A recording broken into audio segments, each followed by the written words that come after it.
जय हिंद प्यारे बच्चों, आप सभी कैसे हैं। आप सभी स्वस्थ होंगे और मस्त होंगे। आपका स्वागत है अपने YouTube चैनल KPW में। और आज हम आपके लिए लेकर आए हैं बहुत ही इम्पोर्टेंट डेरिवेशन, जो फिजिक्स में 2025 बोर्ड एग्जाम के लिए बहुत ही महत्वपूर्ण डेरिवेशन है। तो यहाँ पर हम देखते हैं, तो उसका नाम दे रखा है गॉस के नियम से कूलाम के नियम का हमें निगमन करना है, यानी उसके सूत्र का निगमन करना है। तो यहाँ पर हम समझेंगे, और आप भी मेरे साथ कापी और कलम लेकर बैठिए और बहुत ही आसान भाषा में समझेंगे।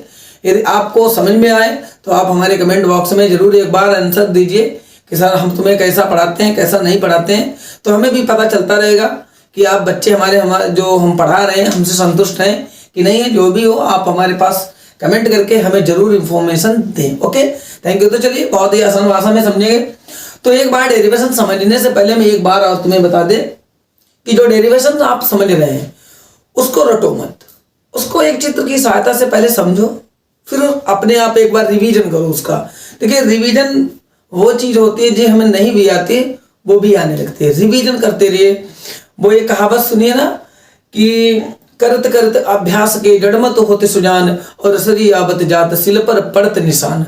तो एक प्लास्टिक की मुलायम रस्सी भी एक कठोर पत्थर पर अपना निशान बना देती है। तो याद रखिए, रिवीजन में वो दम है जो आपको भी एक कठोर और एक महान बना देगी। तो चलिए समझते हैं। तो यहां पर दे रखा है, सबसे पहले मैं एक चित्र समझाएंगे, तो आप ये समझिए। एक मैंने पहले बोला दिया, ओके। माना एक बिंदु O है, माना एक बिंदु O है जिस पर प्लस Q आवेश स्थित है। माना एक बिंदु O है जिस पर प्लस Q आवेश स्थित है। अब देखिए, बिंदु O से R दूरी पर, बिंदु O से R दूरी पर एक बिंदु P है। एक बिंदु क्या है भैया? P है। एक बिंदु क्या है? P है, जिस पर परीक्षण आवेश Q0 स्थित है। क्या निकालना है? जिस पर परीक्षण आवेश Q0 स्थित है। क्लियर हुआ ना? दोबारा समझते हैं। तो मैंने क्या बोला? माना एक बिंदु O है, माना एक बिंदु O है जिस पर प्लस Q स्थित है। बिंदु O से R दूरी पर एक बिंदु P है। बिंदु O से R दूरी पर एक बिंदु P है जिस पर परीक्षण आवेश Q0 स्थित है। तो यहां पर हम शॉर्टकट तरीके से उसकी डेफिनेशन लिखेंगे, फिर इधर हम सिद्ध करेंगे। ओके, तो चलिए देखते हैं क्या लिखेंगे हम। सबसे पहले माना एक बिंदु O है, माना एक बिंदु O है जिस पर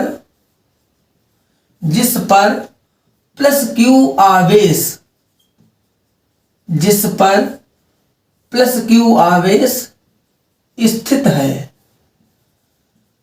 जिस पर प्लस Q आवेश स्थित है। बात समझ में आई आपको?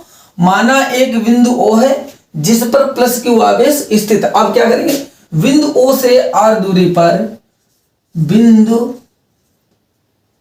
O से R दूरी पर, बिंदु O से R दूरी पर एक परीक्षण आवेश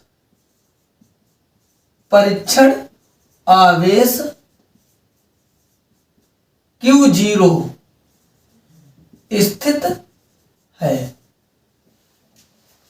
Q0 स्थित है। बात समझ में आ गई आपको? तो इतनी सी डेफिनेशन है इसकी, यानी एक तरीके से इतने चित्र का हमें लिखना पड़ेगा। ठीक है, तो क्या लिखा है मैंने? माना एक बिंदु O है, माना एक बिंदु O है जिस पर प्लस Q आवेश स्थित है। बिंदु O से R दूरी पर एक बिंदु P है जिस पर परीक्षण आवेश Q0 स्थित है। ओके, अब हम लिखेंगे ये जो हमने बना रखा है, इसको कहते हैं गॉसियन पृष्ठ। क्या कहते हैं? गॉसियन पृष्ठ। अब हम यहां पर लिखेंगे, अतः गॉसियन पृष्ठ से होकर गुजरने वाला वैद्युत फ्लक्स।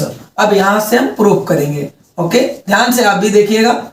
अतः गॉसियन गॉसियन पृष्ठ से होकर गुजरने वाला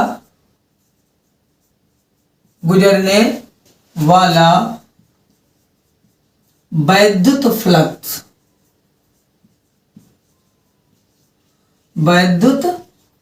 भैया देखिए, अब उस गॉसियन पृष्ठ से होकर एक गॉसियन पृष्ठ से होकर गुजरने वाला वैद्युत फ्लक्स, तो वैद्युत फ्लक्स का सूत्र होता है फाई डी ए कॉस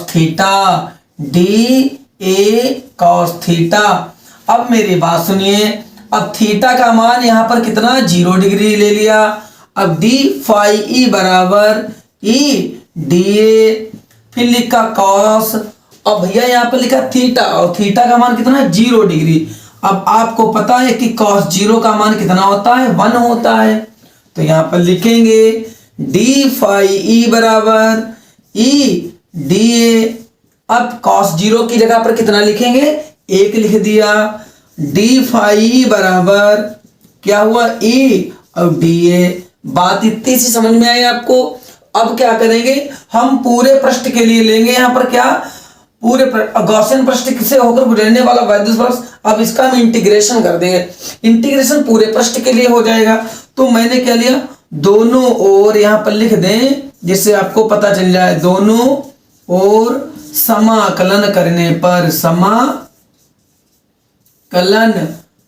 पर ये हो जाएगा पूरे पृष्ठ के लिए। अब देखिए इंटीग्रेशन डी फाई ई बराबर फिर integration E into D A. अब इंटीग्रेशन किसके सापेक्ष होता है, जिसके सापेक्ष समाकलन दिया, तो यहां पर फाई के सापेक्ष दे रखा है, तो यहां पर कुछ नहीं तो कितना 1 तो है, तो यहां पर डी के साथ में जो भी लगा होगा समाकलन सदैव उसी के सापेक्ष होता है। तो यहां पर लिखा है फाई, तो यहां पर बचेगा क्या भैया फाई ई, और यहां पर हमने ई को बाहर लिया तो ई की जगह पर बचा 1 और ये हो गया हमारा डी ए। अब आप जानते हैं कि ई, और मैंने अभी आपको बताया था कि समाकलन सदैव किसके सापेक्ष होता है, जिसके सापेक्ष में डी में जो जुड़ा होगा, ऐसे समझ लीजिए। तो यहाँ ए जुड़ा तो हो गया हमारा ए। अब यहां पर ए क्या है, इसको ए को पहचाना है, ए क्या बना भैया गोला बना है, तो गोले का है वक्र पृष्ठ, और गोले का वक्र पृष्ठ होता है 4 पाई आर स्क्वायर। क्या होता है भैया 4 पाई आर स्क्वायर। अब देखो तो फाई ई बराबर क्या लिखा ई और फिर क्या लिख दिया ए का मान क्या है 4 पाई आर स्क्वायर। इतनी सी बात प्यारे समझ में आई सबको। तो अब देखिए आगे फाई का मेरे पास मान तो फाइंड हो गया है। अब हम क्या करेंगे, लिखेंगे अतः गॉस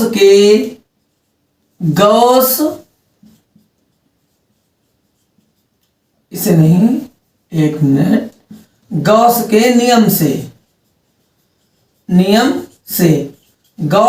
से भैया क्या है फाई ई बराबर क्यू अपॉन एप्सिलॉन 0 है या नहीं है। तो ये लिखा फाई बराबर क्यू अपॉन एप्सिलॉन 0।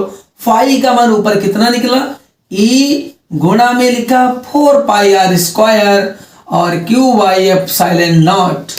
अब इसकी हम क्रॉस मल्टीप्लाई कर देंगे तो ई बराबर हो गया क्यू अपॉन इसकी क्रॉस मल्टीप्लाई तो 4 पाई और देखिए मेरी बात सुनो आर स्क्वायर और फिर लिखा एप्सिलॉन 0। अब थोड़ा इसको सही करके लिखो तो क्या हो जाएगा ई बराबर 1/4 पाई एप्सिलॉन 0। देखिए 4 पाई एप्सिलॉन 0 को अलग और क्यू बटे आर स्क्वायर को मैंने कर दिया अलग। अभी तो मेरे पास ये आ गई वैद्युत क्षेत्र की तीव्रता। हमें निकालना क्या है कूलाम का नियम का उत्पन्न करना है, यहाँ पर उसके सूत्र का निगमन। तो यहां पर क्या करेंगे भैया मेरी बात बड़े आराम से समझना। अब लिखेंगे क्या, देखिए बिंदु P पर क्या है, बिंदु P पर जो है वो परीक्षण आवेश Q0 है। तो हम लिखेंगे अतः परीक्षण आवेश Q0 पर लगने वाला बल, अतः परीक्षण आवेश यहां पर लिखो परीक्षण आवेश क्या है हमारा Q0 पर लगने वाला बल कौन सा है, एफ, और एफ बराबर भैया क्या हो गया, Q0 इंटू ई, ये सूत्र हो गया, और इसको मैंने डाल दिया समीकरण नंबर 1। अब क्या लिखेंगे, ई का मान समीकरण 1 में रखने पर, ई का मान समीकरण 1 में, कितने में भैया रख दिया मैंने, 1 में रख दिया समीकरण, ई का मान, यानी ई का मान समीकरण 1 में। तो एफ बराबर क्या लिखा, Q0 ई, एफ बराबर Q0 और ये क्या लिखा, ई, और ई का मेरे पास मान क्या निकला, 1/4πε0 और Q बाई आर स्क्वायर। ये भैया Q0 की गुणा जो है Q में कर दो, तो यह बराबर 1/4πε0 और Q0 बटे में हो गया आर स्क्वायर, और ये हो गया हमारे सूत्र का निगमन। और ये पता कौन सा, गॉस के नियम से कूलाम के नियम के सूत्र का निगमन हो गया, और यही हमारा सूत्र है। ठीक है, तो आप भी इसकी बहुत अच्छी तरीके से तैयारी करें, और जहां पर समझ में ना भी आया है आपके, आया है तो ठीक है, और जहां कहीं पर भी नहीं समझ में आया तो आप हमें कमेंट बॉक्स में बता सकते हैं, जिससे हम दोबारा आपको और समझा सकें। Thank you.